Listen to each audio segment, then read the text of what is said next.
Impressões digitais da criação. Versão brasileira Dublamix, Rio.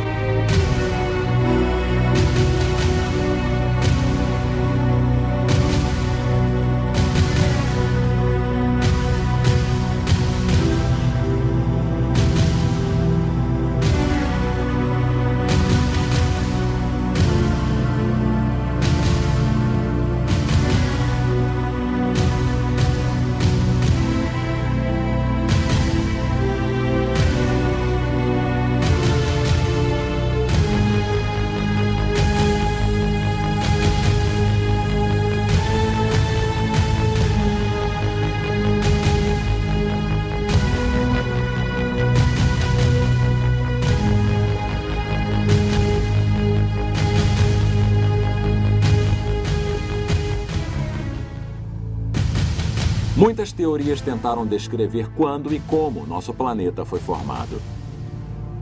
Porém, até recentemente, havia poucas evidências de peso para lhe dar apoio. Agora, no entanto, uma nova descoberta lançou diante dos olhos do mundo um modelo revolucionário de nossas origens, forçando muitos cientistas a pensar no impensável.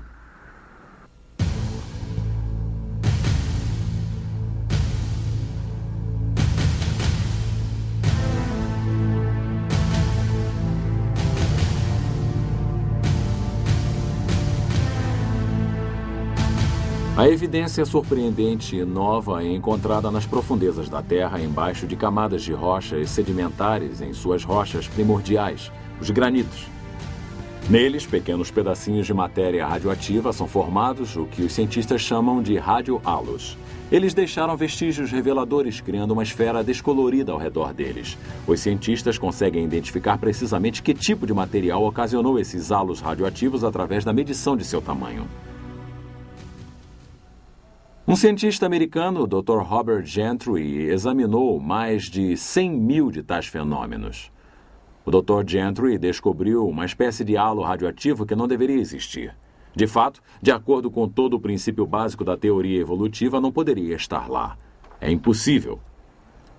Porém, após anos de experiências e de testes, agora não restam dúvidas.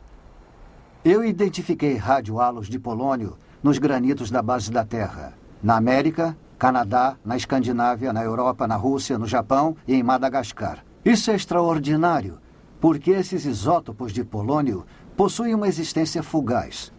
Uma vez eu identifiquei a ocorrência de polônio 218 por alguns minutos, antes que se decompusesse em outro elemento. E apesar disso, esse elemento radioativo deixou marcado seu halo identificador no granito sólido, principalmente nessas amostras das White Mountains em New Hampshire e de Eiji, no Japão.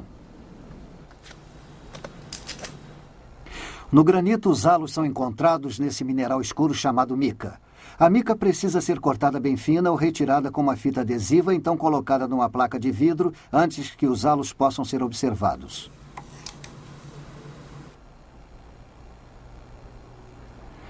A animação nos ajuda a entender a origem do halo de 3 anéis de polônio 218, agora sendo observados através do microscópio. Os 3 padrões em forma de raios que saem do minúsculo centro representam 3 partículas de núcleo de energia diferentes que sucessivamente saíram de 3 diferentes isótopos de polônio encaixados no minúsculo centro. O efeito cumulativo de milhões de tais partículas libera o mineral ao redor do centro, o que produz 3 esferas concêntricas e coloridas de tamanho microscópico. No mineral, o halo é sempre tridimensional. Sob o microscópio, no entanto, ele parece plano.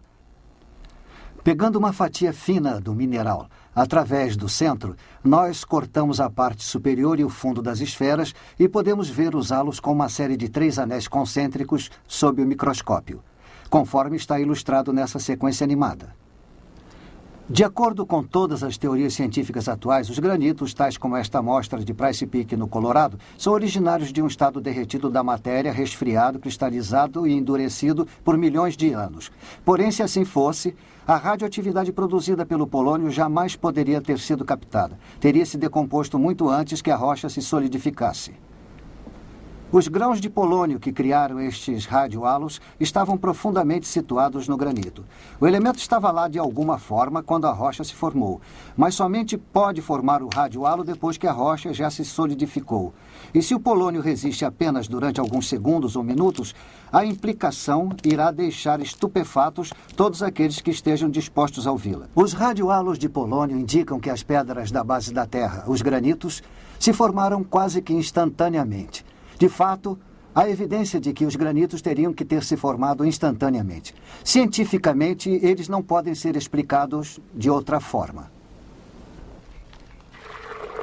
David Gentry, filho do Dr. Robert Gentry e parceiro no trabalho de seu pai acerca da criação.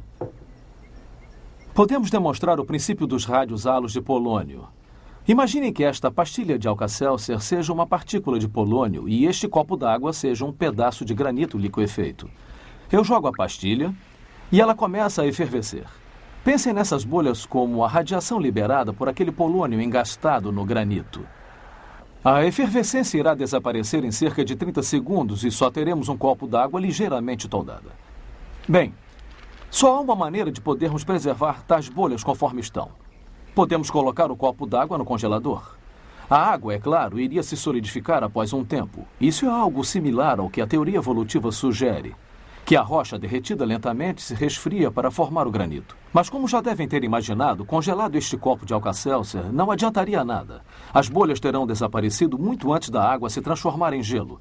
E isso seria o que teria acontecido à radiação de polônio se o granito tivesse se resfriado. Teria desaparecido muito antes que qualquer radiohalo pudesse ficar impresso na rocha sólida.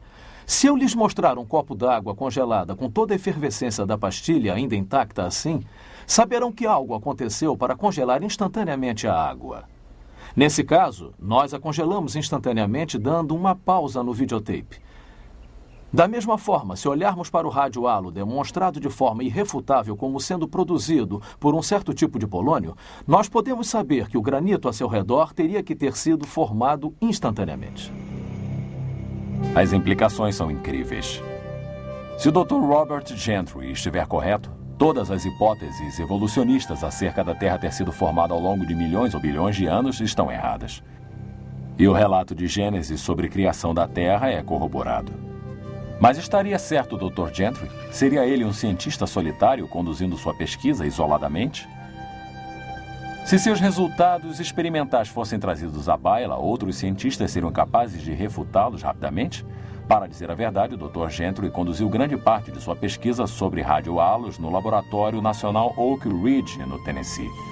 Seus resultados foram publicados por muitas das principais publicações científicas do mundo: Science, Nature, Geophysical Research Letters, Earth and Planetary Science Letters, Physical Review Letters, Annual Reviews of Nuclear Science. Artigos que aparecem em tais publicações estão sujeitos ao exame dos colegas, ou seja, outros cientistas do mesmo campo examinam cuidadosamente as evidências apresentadas e a experimentação utilizada para ver se houve algum erro nos dados. Até agora, parece que ninguém conseguiu contradizer os resultados do Dr. Gentry. Ninguém conseguiu encontrar alguma falha em sua teoria. Em dezembro de 1981, o Dr. Robert Gentry foi intimado a depor num julgamento no Arkansas, onde a Comissão de Direitos Civis da América tentava impedir o ensino da teoria criacionista nas escolas públicas daquele estado. Ele apresentou seus resultados aos radiohalos de polônio como prova de uma criação instantânea dos granitos. A comissão trouxe um geólogo dos mais renomados, Dr. Brad Derribble, para testemunhar a favor da evolução. Porém, no banco de testemunhas, nenhuma evidência científica pôde desafiar essa descoberta a favor do criacionismo. E, ao invés disso, ele foi referido como citando um pequeno mistério que não podemos explicar. Com tal conhecimento, vamos voltar para obtermos um quadro maior para colocarmos em perspectiva tal descoberta revolucionária. Em particular, como é que isso afeta a idade da Terra? Todas as tentativas para estabelecer a idade da Terra estão baseadas na decomposição da radioatividade. Como elementos como o urânio e o polônio são instáveis, seus átomos tendem a se decompor através da perda de partículas alfa. Ao longo de um período de tempo, átomos instáveis se decompõem através de uma cadeia até chegar a um outro átomo estável totalmente diferente. O urânio instável, por exemplo, poderá se tornar num tipo de chumbo. Os cientistas observaram que os elementos radioativos se decompõem na atualidade a índices incrivelmente constantes. Eles conseguem predizer precisamente se um elemento irá passar por cada um dos vários estágios existentes na cadeia de decomposição se o índice atual persistir. Os geólogos achavam que poderiam usar o índice de decomposição para precisar a era geológica, a idade das rochas. Eles estudaram rochas que continham amostras de elementos radioativos. Utilizando um equipamento científico complexo, eles examinam vestígios de urânio no granito, por exemplo, e calculam precisamente quanto de urânio se decompôs em chumbo na rocha. Então, baseados nos índices atuais de decomposição, eles se reportam à era quando aquele urânio começou a se decompor. Este, afirmam eles, seria o ponto de origem da rocha. Um pedaço de rocha de granito foi colocado nesse equipamento, que é uma microsonda medidora de íons. Ela mede a proporção de urânio até o chumbo numa determinada amostra. Imaginando o processo de decomposição atual seguindo ao contrário, teorias convencionais sobre a idade da Terra nos dizem que esta rocha aqui na máquina tem 1 bilhão de anos de idade. A questão é, estariam essas teorias corretas? As técnicas para precisar a idade se baseiam no mesmo princípio. Os índices atuais de decomposição radioativa, que são constantes, são usados para computar o que os cientistas imaginam ter acontecido no passado. Isso envolve uma premissa. Não há nada discutível a respeito do índice de decomposição de vários elementos instáveis. Isso foi estabelecido através da observação e medidas como fatos científicos. E a proporção de urânio com relação ao chumbo em várias amostras de granito não está em questão. Porém, o que não foi alvo de observação e de medição foi o que aconteceu no passado distante. Isso até a descoberta do Dr. Gentry, como veremos. Todos os métodos convencionais de determinação da idade da Terra são baseados numa grande premissa. O que está acontecendo agora é exatamente o que aconteceu em todos os pontos desde o início dos tempos até o presente. Este é conhecido como sendo o princípio uniformitarista, que diz que a lei natural pode explicar tudo e que nenhum milagre feito por Deus jamais ocorreu. Outra ilustração pode nos ajudar a compreender como isso se relaciona à idade da Terra. Imaginem que esta torneira pingando represente o índice atual de urânio se decompondo em chumbo. E este balde parcialmente cheio com água represente o chumbo acumulando nas rochas de granitos que escavamos na crosta terrestre. Agora podemos medir precisamente quantas gotas caem por segundo. E podemos medir precisamente quanta água há dentro do balde. Dessa forma podemos calcular há quanto tempo a torneira vem pingando. Tudo isso está muito bem. Mas digamos que em algum momento tenha se tornado um filete constante. Mesmo que temporariamente. Então, mesmo que saibamos precisamente os índices de decomposição atuais e a proporção atual de urânio para o chumbo nos granitos com precisão, tais fatos não nos dizem nada a respeito da época em que a rocha foi formada, a não ser que a decomposição do urânio tenha sido constante. O que os radiohalos de polônio demonstram claramente é isto. Em determinado momento, o princípio uniformitarista foi rompido e algo muito diferente aconteceu no passado. Algo que questiona o índice constante de decomposição radioativa. Para vermos se foi assim, precisamos entender como os halos de polônio e de urânio foram descobertos, ou seja, como foram considerados separados e distintos dos halos formados pela decomposição do urânio. A maioria dos radiohalos exibem vários anéis concêntricos com dobras descoloridas e de uma forma um tanto diferente. Eles parecem um alvo de dardos. Cada anel representa uma espécie de elemento diferente na cadeia de decomposição do urânio. O par de urânios envia partículas alfa, que caminham a uma certa distância precisa, criando um halo inconfundível e identificável. Assim fazem os outros elementos no processo de decomposição, criando seus próprios anéis. Vocês podem ver as evidências do processo de decomposição do urânio nesses anéis. Mas o que fiquei surpreso ao descobrir foram halos que começavam com o polônio. Não havia evidências de qualquer urânio que os produzisse. Isso não deveria acontecer. O polônio só deveria existir na natureza como fazendo parte da cadeia de decomposição do urânio, até que os últimos eventos da cadeia ocorram e o tal elemento se transforme em chumbo. Por tudo o que sabemos até hoje, o polônio não pode existir a parte do processo de decomposição. No entanto, visto através do microscópio, algo muito diferente acontecera no passado. O polônio isolado. Algo não explicável, de acordo com as leis científicas atuais. Eu descartei todas as possibilidades, menos o elemento primordial do polônio, o qual foi criado desde o início. Uma das experiências que descartou o urânio e que confirmou o polônio primordial como a causa dos halos de polônio perdidos em granitos foi realizada com a microsonda de íons.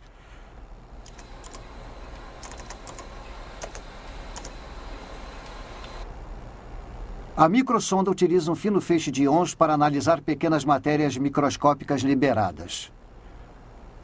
A experiência foi criada para que o feixe de íons causasse impacto diretamente sobre o centro do halo, lançando em ambos os lados átomo por átomo para depois serem analisados pelo espectrômetro magnético. Um número significativo do elemento polônio-219 foi analisado utilizando a microsonda de íons. O resultado foi positivo e irrefutável.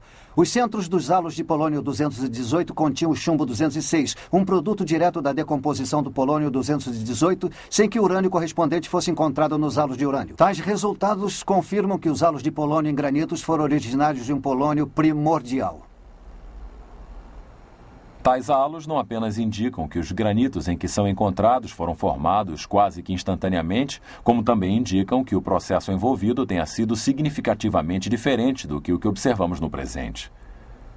Isso nos leva às implicações de longo alcance a respeito das descobertas do Dr. Gentry. Se os índices de decomposição radioativa não foram constantes, então os métodos convencionais para o cálculo da idade da Terra não têm significado. Eles simplesmente não funcionam. Os radiohalos do polônio oferecem provas de que um processo diferente ocorreu quando esses granitos foram formados. Esta é uma prova clara que invalida o princípio uniformitarista. As leis naturais não conseguem explicar tudo. Por exemplo, os halos de polônio. E milagres de Deus ocorreram, tais como a criação instantânea de granitos. O princípio uniformitarista era a argamassa que amparava toda a teoria da evolução. A descoberta do Dr. Gentry dissolveu tal argamassa. As sólidas evidências dos radiohalos de polônio contradizem de maneira definitiva o princípio uniformitarista e colocam uma ameaça para toda a teoria evolucionista na qual os cientistas investiram com tanto empenho durante um século e meio. Resumindo, os radiohalos do polônio e o princípio uniformitarista não podem coexistir ambos no mesmo universo. Tem que ser um ou o outro. Então, qual foi a reação da comunidade científica a essas provas? A primeira reação de muitos cientistas que passaram suas vidas investindo na teoria da evolução foi a de tentar descartar a evidência dos radiohalos. Tipicamente, eles a encararam como um pequeno mistério que tem de dar lugar a todas as outras evidências a favor da evolução e a favor de um índice constante de decomposição de radioatividade. Dr. Bruce Horman, professor de Química na Universidade Luterana de Wisconsin. Qualquer cenário para a formação da Terra tem que explicar como os halos de polônio foram formados nos granitos. Se pensarmos que a Terra sofreu um resfriamento ao longo de milhões de anos, há uma contradição, não importa como a encaremos. Porém, pode ser facilmente explicada se pensarmos que a Terra foi criada por Deus da maneira descrita pela Bíblia. Robert Gentry vem publicando seus trabalhos há muitos anos na literatura científica e sobre vários assuntos. Seus resultados sobre os halos de polônio estão nos jornais científicos há 25 anos e não puderam ser refutados no julgamento do Arkansas. O que me surpreende é a má vontade da comunidade científica em trazer seu trabalho para o centro da discussão científica numa terra que se orgulha da liberdade de pesquisa e de expressão. Nós devemos ao Dr. Gentry a oportunidade de compartilhar seus resultados, suas descobertas e suas aplicações a respeito. Por que a comunidade científica não levou essas evidências ao centro da discussão? A essência da ciência é a de testar todas as teorias através de repetidas experiências. Foram assim que as leis básicas da física e da química foram descobertas. Foi assim que os resultados do Dr. Gentry foram obtidos. Se algo está errado, por que os evolucionistas não refutaram, publicando seus resultados nos jornais científicos, onde seus trabalhos foram publicados? Os evolucionistas teriam enchido as páginas das publicações científicas refutando as provas a favor do criacionismo se pudessem ter feito isso. Sua ausência expõe o que há muito tempo tem sido um grande segredo na ciência. Os evolucionistas cometeram um erro colossal criando a teoria de uma Terra que se desenvolveu sobre a premissa de que os granitos se formaram naturalmente, sem ter evidências científicas sólidas para apoiar tal premissa. Sua incerteza foi amplamente expressada através de um comentário feito por um renomado geólogo que se pronunciou no Simpósio Internacional sobre a origem do granito em 1947. Senhor presidente, senhoras e senhores, é um prazer fazer parte de uma discussão desse tipo, por 2 motivos. Em primeiro lugar, os jornais e o rádio nos trazem diariamente problemas e nos ameaçam com consequências drásticas se não os solucionarmos. Nesse simpósio, nós tratamos de um problema que, na verdade, é um velho amigo. Tal problema remonta, na verdade, a todos os anos durante os quais houve uma ciência da geologia. Jamais ficamos satisfeitos em termos encontrado uma solução. E, portanto, devemos notar que nenhuma consequência grave surgirá se não chegarmos a tal solução. D. A origem do granito, Sociedade Geológica da América, Memoir 28, F. Fitz Osborne, Universidade Laval, Montreal. Apesar dessa atitude de descaso, os geólogos teriam bons motivos para se preocuparem com a origem dos granitos, mesmo antes das evidências sobre os halos de polônio terem sido publicadas. Esta rocha é a riolite. Ela se formou quando o granito se derreteu na terra, forçou seu caminho para a superfície e lentamente se resfriou. Seus cristais são quase que microscópicos e de cor clara. Em contraste, o granito possui minerais escuros que contêm os halos de polônio e seus cristais são muito maiores. Os geólogos esperavam estar certos ao assumir que o granito se formou através do lento resfriamento nas profundezas da Terra, mas desde o início eles obtiveram evidências de que tal premissa estava errada. Esta riolite, formada através do lento resfriamento a uma profundidade de 555,3 metros, exibe apenas diminutos cristais. Não é um granito. Então, os geólogos teriam que presumir que os granitos se formariam a uma profundidade bem maior. Na década de 60, os geólogos derreteram pequenos pedaços de granitos e deixaram que esfriassem lentamente sob condições de calor e de pressão existentes a grandes profundidades na Terra. Esta é uma pedra produzida em tais experiências. Tem apenas pequenos cristais, como uma riolite. Não tem cristais grandes, não tem cristais escuros. Não é granito. Os halos de polônio nos dizem que os granitos se formaram pela criação, não por processos naturais. Os granitos contêm a assinatura da criação. Riolites e pedras criadas em laboratório não têm. É tudo bastante simples. Apesar de tais fatos, em 1987, geólogos ainda tratavam da origem dos granitos como em 1947, quando foi mencionado como sendo um velho amigo. O simpósio de 1987 terminou com o seguinte lamento. Conforme foi bem documentado pela discussão durante esta reunião, muitas antigas questões ainda são debatidas. Eu espero que daqui a 100 anos não estejamos debatendo as origens dos granitos. Professor W.S. Fife, Departamento de Geologia, Universidade de West Ontário, Canadá. Porém, 4 anos mais tarde, em 1991, geólogos no segundo simpósio de Hutton sobre a origem dos granitos e rochas correlatas não conseguiram realizar seu desejo e as mesmas questões foram debatidas. O geólogo Dr. Andrew Snelling, da Fundação Criacionista Científica da Austrália, examinou as evidências de campo quanto à origem dos granitos e considera as possibilidades de sua criação. O estudo da geologia se dedica a pesquisar a história da Terra e a origem das rochas que cobrem a superfície da Terra. Então, se estudamos a origem dos granitos, é uma coisa importante, porque não é apenas uma questão isolada.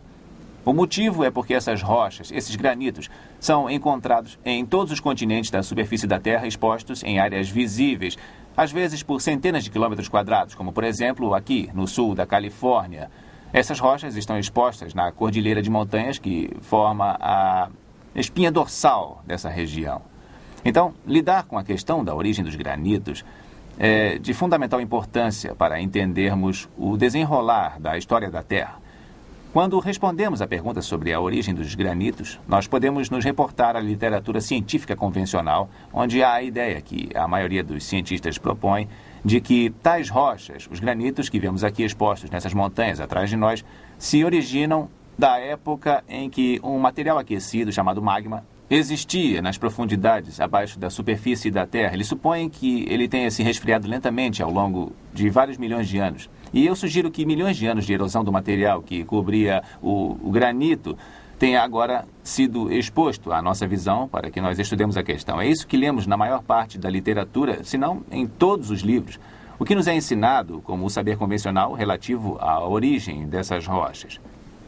Para responder a essa pergunta sobre a origem dos granitos E para vermos se a sabedoria convencional seria a explicação correta, nós precisamos examinar as relações de campo do granito, como ocorre o granito e como ocorre em relação a outras rochas.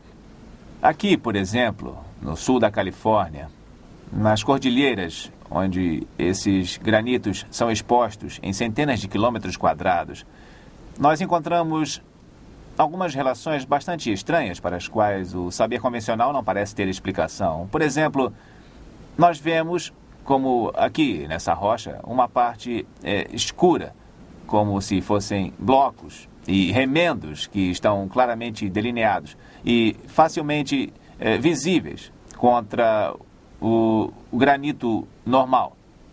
E em outros lugares podemos ver o que parece ser um material com veios.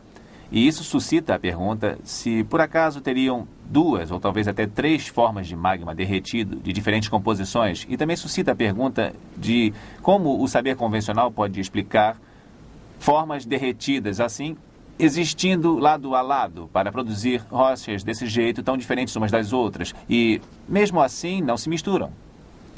Quando vamos até Bishop, por exemplo, aqui na Califórnia, nós podemos ver, na verdade, numa área montanhosa, material derretido, nesse caso que resfriou até o lodo, interagindo com uma rocha do tipo de granito, o minério de granito que nós temos. E lá onde sabemos com certeza que houve mistura e interação, nós podemos ver onde bolhas de minério de granito foram incluídas na pedra básica. E isso indica que, pelo que sabemos, o material derretido interagindo com a rocha, isso produz a mistura. E isso realmente suscita questões acerca do saber convencional que normalmente explicaria estas pedras que vemos aqui como talvez sendo várias formas derretidas resfriando ao mesmo tempo que deveriam se misturar. Porém, essas relações demonstram que não se misturaram. Isso nos leva a fazer a pergunta: existe alguma outra explicação possível para a origem destas rochas, para estes granitos? Eu acredito que haja outra explicação. Sabe, quando eu olho para estas pedras e eu vejo suas relações conforme nós discutimos aqui, nós somos levados a perguntar a nós mesmos: poderiam estas rochas ter sido formadas rapidamente, repentinamente? Afinal, não houve tempo para haver mistura. Não houve provavelmente calor envolvido, porque senão o calor teria colaborado para que a mistura ocorresse. Então, isso traz à minha mente a possibilidade de que nos fala a Bíblia, de que Deus criou as rochas no início. Poderiam estas rochas ser rochas que Deus criou? A Bíblia nos diz que no começo Deus criou a terra, Ele criou o solo. Isso significa que Ele criou as rochas. Poderiam estas rochas, esses granitos, ter tido uma origem súbita, criada por Deus? É significativo neste contexto que, portanto, não apenas observemos as relações de campo, mas também devemos olhar tais rochas no microscópio.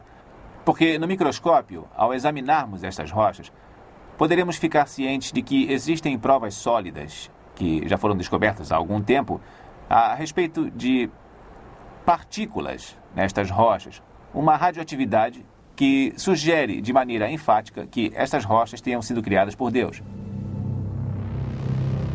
Uma assinatura indicadora de tal radioatividade surgindo do nada por alguns momentos, deixando sua marca no granito sólido, nos fala de uma criação instantânea como as bolhas congeladas no copo de Alka-Seltzer. Algo extraordinário aconteceu quando estas rochas se formaram. Algo que desafia todas as leis físicas que atualmente observamos. A evidência foi apreendida pelo granito. E no microscópio podemos ver o pequeno mistério da criação, halos de polônio. Eles são um mistério apenas para aqueles que estão determinados a permanecer com a teoria de uma Terra com bilhões de anos de idade. Para aqueles dispostos a aceitar o relato de Gênesis de uma criação recente e súbita, os halos são perfeitamente compreensíveis. Eles se encaixam no quadro bíblico encontrado nas próprias rochas criadas no início da semana da criação. No princípio, Senhor, lançastes os fundamentos da terra. Hebreus 1:10. Pois ele falou, e tudo se fez. Ele ordenou, e tudo passou a existir. Salmos 33:9. Os halos radioativos de polônio oferecem provas sólidas de que as rochas que são a base da Terra, os granitos, foram criados quase que instantaneamente. Para o Dr. Robert Gentry, aqueles anéis de coloração pálida são quase como se fossem as impressões digitais de Deus, a assinatura da criação.